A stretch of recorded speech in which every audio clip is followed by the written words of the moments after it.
Bang nasilayan o nakita yung pagkamangha sa mukha ni Secretary Bonoan sa katanungan po ni bagong henerasyon Party List Representative Bernadette Herrera. At kitang-kita po ba sa mukha ni Secretary Bonoan ang kanyang pagkagulat? Dahil lumalabas na hindi alam ni Herrera na ang pera na inilaan sa malalaki at importanteng proyekto ng DPWH ay inilipat din pala ng Kongreso sa unprogrammed appropriations.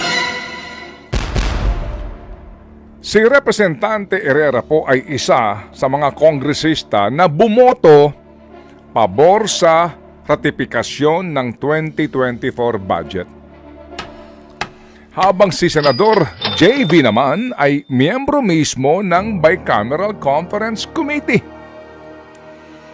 Ang mga eksenang ito ay pagbabalik tanaw sa naging hearing din ng Senado tungkol sa pagkubra ng Department of Finance sa 89.9 billion pesos na sinasabing sobrang pondo ng PhilHealth Insurance Corporation. Noong nakaraang linggo, naglabas po ng recorded interview si Vice President Sara Duterte.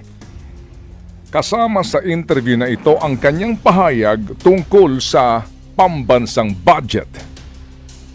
Ang budget ng Pilipinas ay hawak lang ng dalawang tao. Hawak lang siya ni Congressman Zaldico at ni Congressman Martin Romualdez. Yan ang katotohanan. Agad pong pinabuluanan ni Congressman Zaldico ang aligasyon ni VP Sara. Habang wala pa pong direktang inihahayag na panig tungkol dito ang Speaker ng Kamara. We beg to differ sa sinasabing ito ni VP Sara.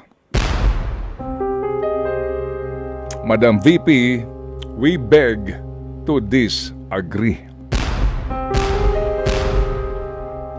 Hindi po lamang dalawang tao ang may kontrol sa pambansang budget. Kung meron mang impluwensya ang dalawang ito, sila'y may mga katuwang para ito magtagumpay. At ito'y nangyayari din dulot ng tinaguriang time-honored tradition.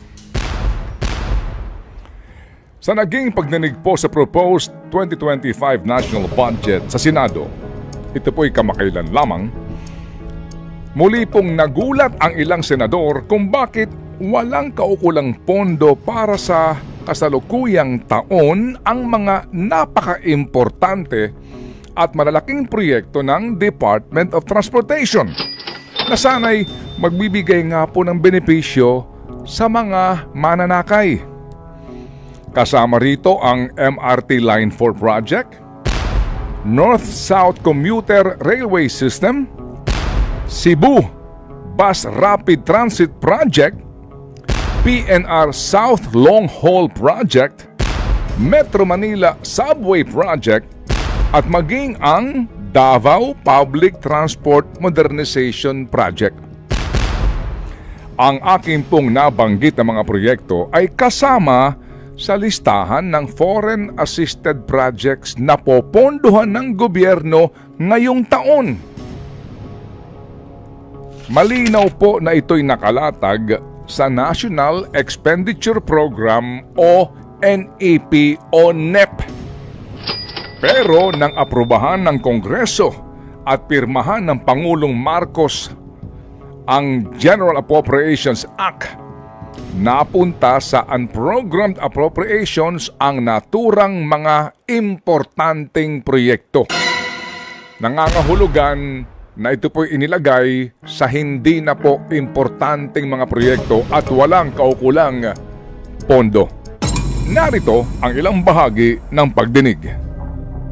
For 2024, a big portion of the budget under the NEP as allocated to support the Build Better More programs of the President, particularly the rail transport program, received a massive amount for the improvement and construction of the railway system. However, I was disappointed that these programs and projects were transferred to the unprogrammed fund. Kaya lang nagulat po ako why of all programs, the priority projects or the foreign assisted projects were transferred to the unprogrammed fund. Yung propose ninyo, ano yung pinropose ninyo, how much nung last year? 187 billion in the NEP, 180. and then in the GAA we only got 41 billion. Ganun kababa ba yun? Are you sure? It was put in the majority of our appropriations was put in the unprogrammed. Okay, sige. So, We want to know the projects and that yet have to be funded, no? Kung talaga meron, kasi nga priority ito, bakit mapupunta sa ano? It's still a puzzle and we still do not understand. Ang tinatanong po ni Senator J.V. Ejercito at Coco Pimentel ay si Undersecretary for Administration and Finance Jesus Gonzales ng DOTR.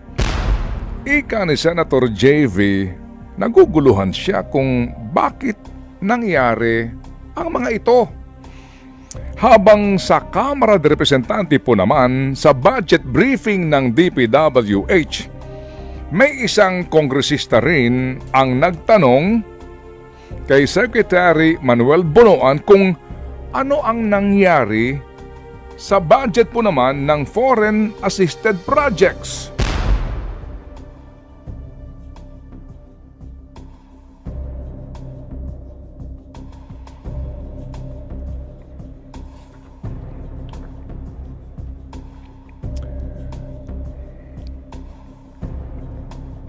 Narito ang ilang eksena sa naturang budget hearing. Foreign assisted projects, there's zero allocation in 2024 GAA.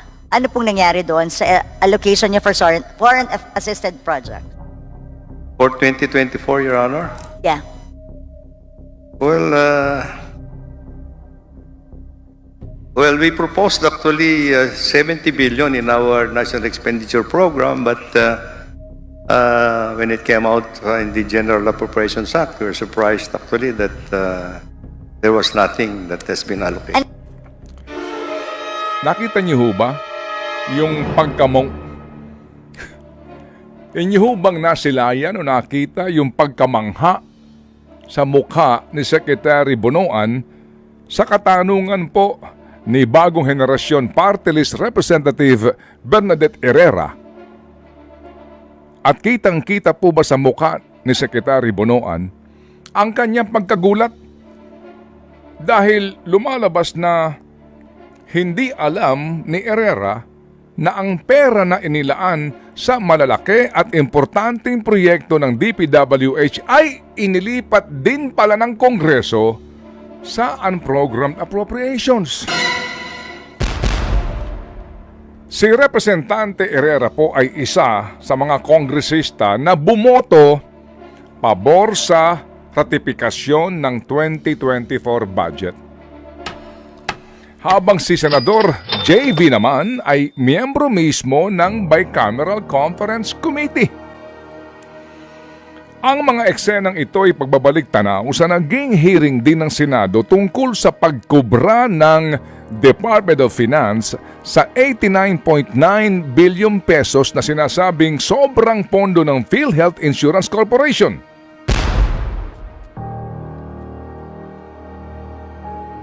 Ang mga eksenang ito ay tila pagbabalik tanaw po sa naging hearing din ng Senado tungkol sa pagkubra ng Finance Department sa 89.9 billion pesos na sinasabing sobrang pera ng Philippine Health Insurance Corporation o PhilHealth. Nagulat din di ba ang mga senador? Abay, ang iba naging emosyonal, ang iba'y galit. Bakit nyo nga naman kukunin ang 89.9 billion pesos na government subsidy sa PhilHealth gayong hindi nga makapagbigay ang PhilHealth ng sapat na benepisyo para sa mga pangangailangang medikal ng mga Pilipino? Abay mahaba ang diskusyon, etc., etc., etc., bla bla bla. Paano po nangyari yun? Sino ba ang nagbigay ng pahintulot para magawa ito ng Department of Finance? Hindi po ba't kayo rin